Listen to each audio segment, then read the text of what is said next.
mission today. This is our mission pretty much 5 days a week. Most of the time my wife goes by herself. Say good morning, Candace. Good morning. We're going to show you a little bit of her journey today, of what she does on a daily basis. And talk on the way. I'm drinking a little smoothie this morning. Gotta have the greens and the vegetables. So say something, babe. What's up? So we've dropped the results, and we went to the doctor. So tell us what you guys think we're gonna have. The doctor said the heartbeat was 158. So usually it's an old wives' tale that if it's, above 140, it's a girl, and below 140, it's a boy. I've been saying it's a girl the whole time. Honestly, I've been saying it's a girl since day one, since we first officially found out. I've been saying it's gonna be a girl. My family is heavily females, even on her side, it's heavily girls. So you don't have that many boys. So I've been saying it's a girl. She wanted to be a girl. She don't like buying little boy clothes. She said boy clothes are boring. They are. And they don't have that much for boys. Boys may be a little bit easier, but they don't have a big variety of clothes. Like, their stuff costs more as they get older. A girl, you can, even though they may need more stuff as they get older, like bras and stuff when they start their menstrual cycle and all that, but like for girls, you can always go to like the sale rack, clearance rack, and buy them something nice. Like boys, they hardly ever have anything. So I say buy onesies, get some shirts printed up. That's boring. Nobody wants to sit around and wear onesies all day. I mean onesies, and you can make different outfits. Girls can wear jeans, shorts, skirts, dresses. Boys can just wear pants, shorts, and shirts. We can wear sandals, flip-flops, heels. I guess boots. Whatever. Whatever. We wear boots too. Timberland.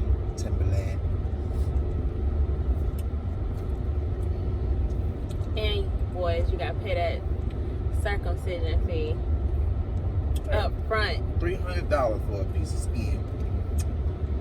You don't want to have a.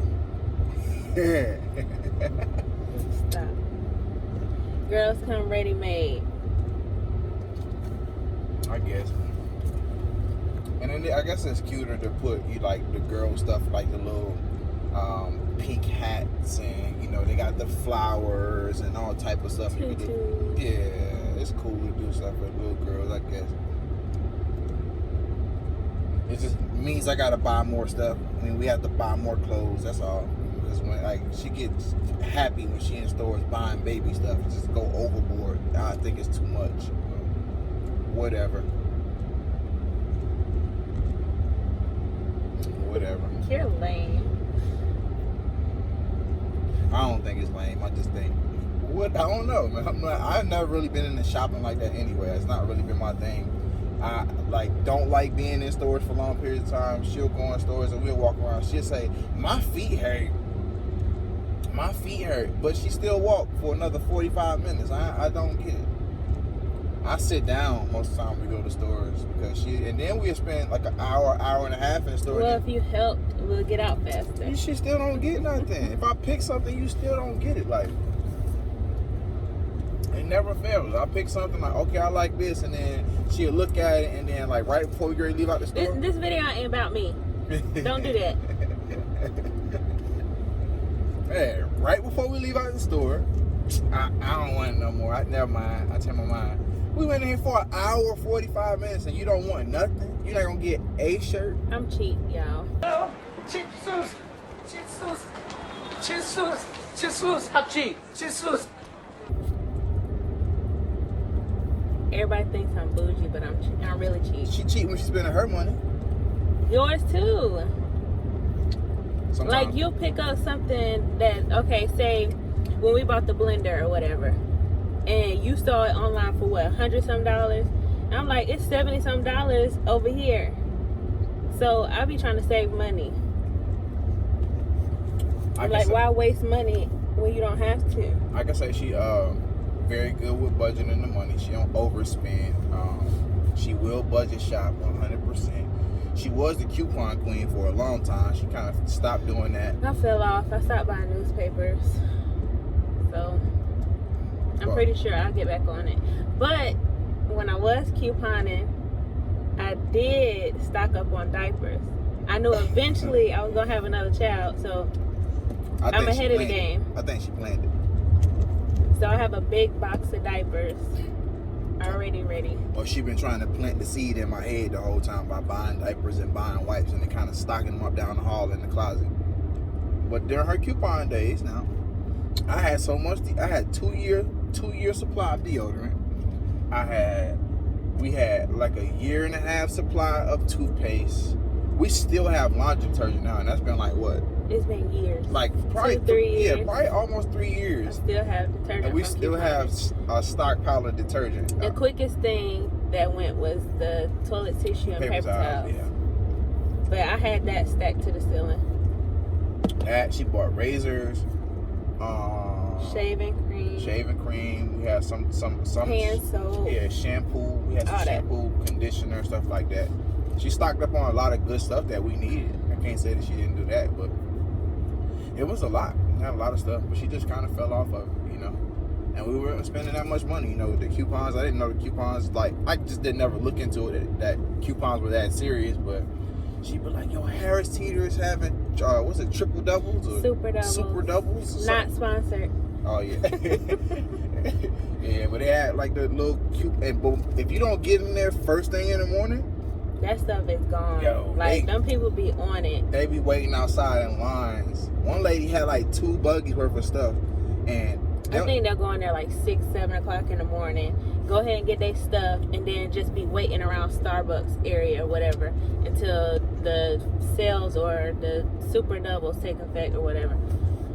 But I'm not that much of an extreme couponer. I'm not getting up at 6, 7 o'clock in the morning to do all that.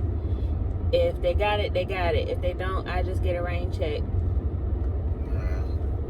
But like I said, it was cool while we was doing it. I met a lady one time that started a store actually from couponing. She bought so much stuff. She had so much like stuff piled up.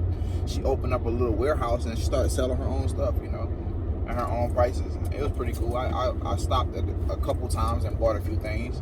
But when I buy the wrong detergent or the wrong fabric softener, my stuff sit longer or is used the fastest because I don't know. I guess it don't smell that good to her or something.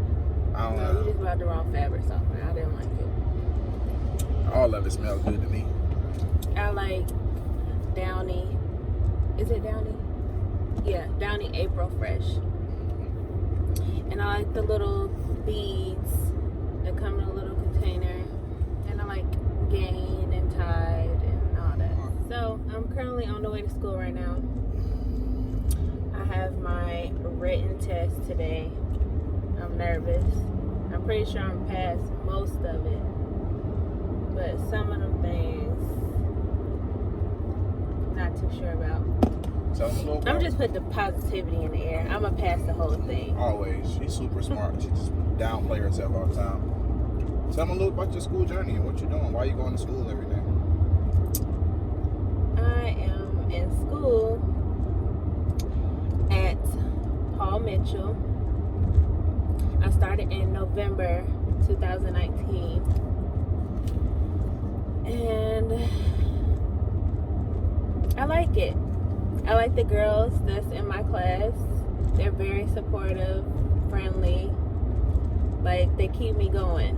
Like, it be some days I don't want to go because since finding out I was pregnant, I'd be like super tired or I'd be nauseous one day and I just don't want to go.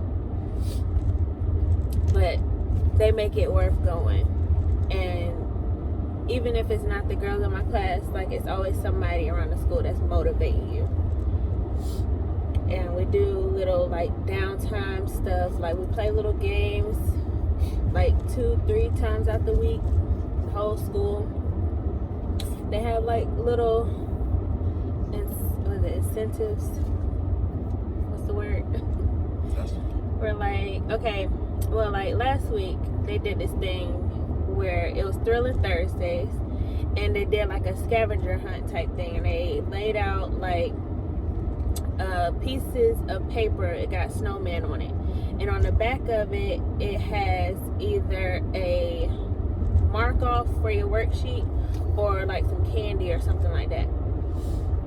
I found one for a mark off, so that took one less thing, well, not one less thing, a stress away from me that I don't have to do.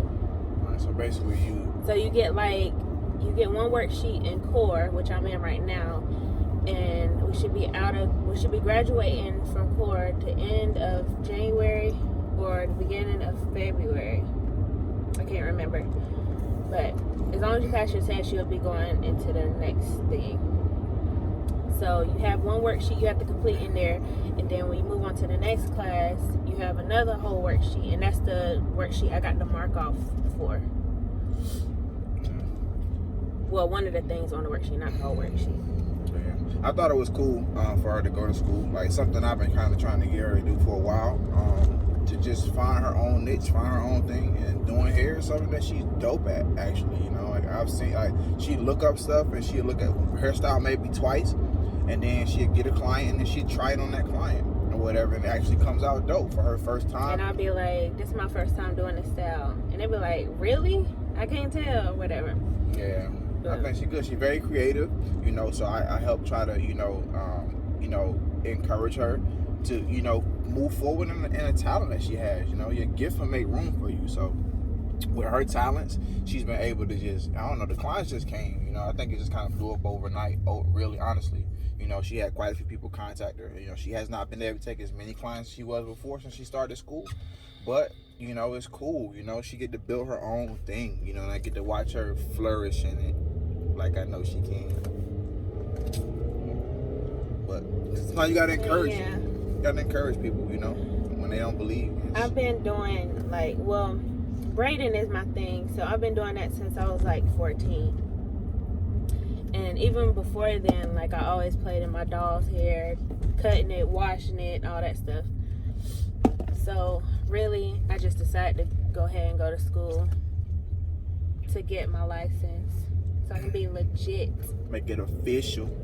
And I'll show y'all some gifts that I got her to help her on this journey, to encourage her, to make her happy about it. I want her to grow and I want her to flourish, and that's what this whole thing is about. Like, this is my idea of building an empire. Every person has to contribute to the empire in some kind of way. And to me, I've always been a family man. Like, I'm about my family. I want to spend time with my family, and the way I can spend more time with my family is by learning how to turn the time that I spend into dollars to where I'm not losing the time with my family. I try to figure out ways of creating, different business ideas to where we can constantly make money and we don't have to lose time. If she has clients and she's doing hair, then the kids can be getting off the bus and they can be coming to the house and she's right there in her salon taking care of her client. The kids know to do their homework and they grab their snack and they know their home routine every day. So we wouldn't have any issues. And then me personally, with me driving over the road, it was hard. So I'm trying not to be on the road anymore. And then do this and let you guys see, what we're doing and see how we put it together. And maybe it encourage you to do the same thing for yourself or your family, because the talents, honestly, are we see the talents in the children at a very young age. It's just up to you to edify it, her talent, her gift wasn't edified, as she was growing up. So when I saw and finally saw, it took me years to finally find out exactly what she wanted to do. This is what I wanted to go to school for when I first graduated high school, but I let my mom talk me out of it. And older people growing up back in the day, they're like, get you a good education, get you a good job with benefits and all this stuff. But I mean, if it's not like what you love to do, you're not gonna put your all into it. She wanted me to do something in the medical field, something I was promising, and I tried it out, but that's not really for me. So hair is what I like to do. That's what made her happy. You know, she find joy. I know when Gianna was first born, she ain't had no hair. I know she used to brush that little bald head. She had some hair. She had more hair than she had when she was born, yeah. But I had a head full of hair at birth. I was bald-headed. Man. Like, I had a little peach fuzz, as my mom would say. She had less than peach I fuzz. got plenty of it now. My hair is like halfway down my back when it's straightened. She had less than peach fuzz. Look, Shut up. Gianna had a little fuzz, and she brushed it. And then when it grew, you know, she's Put little ponytails in it. yeah, she enjoyed doing her hair all the time, you know, and even today, I don't even know how lucky she is to not have to go to a hair salon to get her hair done, because mommy washes hair. She'll appreciate it when she get older, and she'll be like, Mommy, can you do my hair for prom? Can you do my hair for this? Can you do my hair for that? And she ain't got to pay. Yeah, I tell her, she hardly ever says thank you, mommy, for doing my hair. So something I'm working on, getting her to show appreciation, because I told her she lucky she ain't growing up with her nana, because my mama would put 2 little pigtails on each side and one in the back. Or like as I got older, I would ask for the box parts with the twist and like put beads on it or something. Walk around looking like Lil Fizz. Her hair was done though. But as I got older, my hair I think it was a little bit more kinkier than this, because at 14 I started getting relaxers because I just didn't want to deal with it.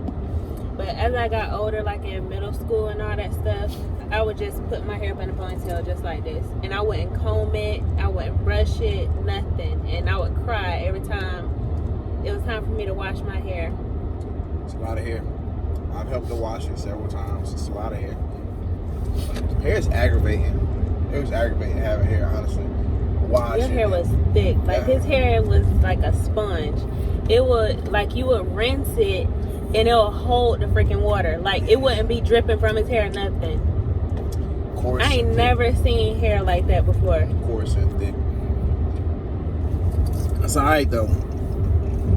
I take care of my little hair now.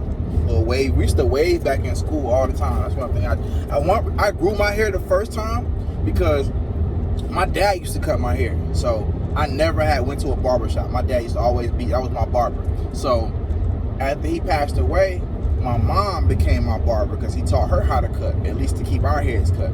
So she cut my hair.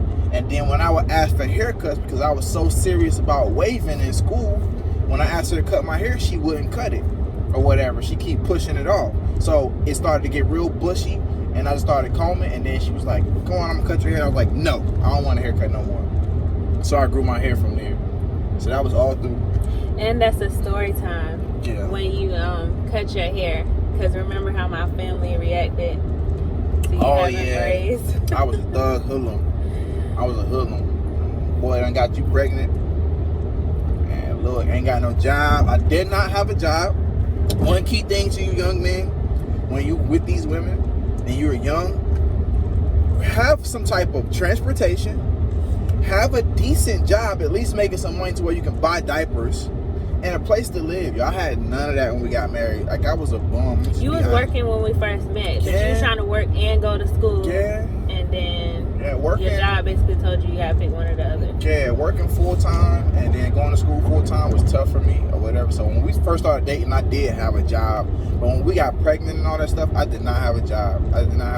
I was working at the nursing home, and then I was going to school too. But then it's tough. Like life is hard, especially when you don't have as much guidance as you may need. Because our parents, they got jobs and they work and they pay the bills. They took care of us the best they could, and then we was buying diapers off of A school refund check. School refund check and whatever pennies I could scrape together for whatever odd-end jobs And he I was was doing like, yeah. Whatever odd-end jobs. I worked at a temp agency where I was making about $7.50 an hour, and then one got hired us full-time, and so I did a bunch of stuff. Jack of all trades, but master at none. I've laid bricks, I've laid blocks, I've poured concrete. I did all type of work, roofing, any type of floors. I did floors. I did some of everything. Like, I took a long time for me to find. When I first graduated high school, I went to school for welding. So I did 2 years of welding. And then I heard about the layoffs, and I let it scare me out of the career, out of the business. But I was trying to find my way, you know. But it's hard. So, young man, make sure you have something. You know, have something tangible, something to, you know, take care of a family if you're trying to have one, because I had zero plan. I just jumped up off the porch and said I was going to be a dad and I was going to be a husband with no clue of how I was going to, you know, perform that, how I was going to take care of my family, you know. So that's what this whole thing has been about, y'all. I've been trying, but we have a decent balance now, you know. We make enough to keep our bills paid, which I'm happy about. You know, at times it still get rough because we always need stuff. It's always stuff is needed. The kids grow so fast. Before you know it, they need shoes. Before you know it, they need clothes. Jayana's growing up, but not growing out. So she's getting taller, but her waist isn't getting any wider. So stuff fits her waist, but You don't want it to anyway. She's a girl. I'm not ready for the grow up phase with my little girl. That's still my little girl, even though she's 9. That's my little girl, so I don't really want her to grow up too fast. I'm gonna try to teach her everything I possibly can about substance and what a man's supposed to be, so she know what to look for when it's time for her to find a husband, you know. But I don't want her to get pregnant as young as we did and get married. Gianna's about to be in the double digits this year, and it seems like I just had her. Yeah. It's crazy. Yeah, so yeah, I don't want her to grow up too fast, so that's why I'm trying to put these things in place now. You know, the way my dad did for me, he put a lot of things in place for me. You know, taught me a lot and showed me a lot. So I want to do that same thing. I want to each one teach one, pass that on to my children, and give them something, a solid foundation. Your foundation is solid. It's impossible to knock down the building if you have a solid foundation. So my goal was to set a solid foundation for my family, and that's what I'm trying to do every single day. You know. Show them something different. Show them something that I wasn't shown. You know, educate them on things that I wasn't educated in. All right, we're going to end this video. I know it's all over the place, but tell us what y'all want us to talk about. We're just telling y'all a little bit of our truth, our life story. Like, comment, subscribe, and we'll see you in the next vlog.